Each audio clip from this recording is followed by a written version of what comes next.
पुढची महत्त्वाची बातमी पाहूयात। दादा खिंडकरला 2 दिवसांची पोलीस कोठडी देण्यात आली। अमानुष मारहाण प्रकरणात बीड कोर्टानं ही पोलीस कोठडी सुनावलेली आहे। तरुणाला मारहाण करताना खिंडकरचा व्हिडिओ हा व्हायरल झालेला होता। दादा खिंडकर धनंजय देशमुखांचा साडू आहे। ज्योतिराम भटे, योगेश चव्हाणला देखील 2 दिवसांची पोलीस कोठडी आता देण्यात आलेली आहे। योगेश उर्फ खोन्या चव्हाण यालाही नवीन अटक करण्यात आलेली आहे आज।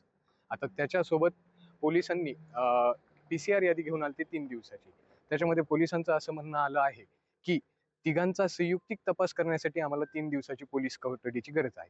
त्याच्यामध्ये झालटे पाटील म्हणून पुण्याचे वकील आहेत, त्यांनी दादासाहेब खिंडकर यांच्यातर्फे युक्तिवाद केला आणि त्याच्यामध्ये योगेश उर्फ खोन्या चव्हाण व भटे याच्यातर्फे मस्के साहेब आणि आम्ही युक्तिवाद केला। त्याच्यामध्ये कोर्टाचं असं निर्देशन दिले कोर्टाने की तिघांनाही संयुक्तिक प्रश्न करण्याची गरज आहे। त्याच्यामुळे 2 दिवसाचा पीसीआर मंजूर केलेला आहे। लोकशाही मराठी ऐका, पहा, जागरूक रहा।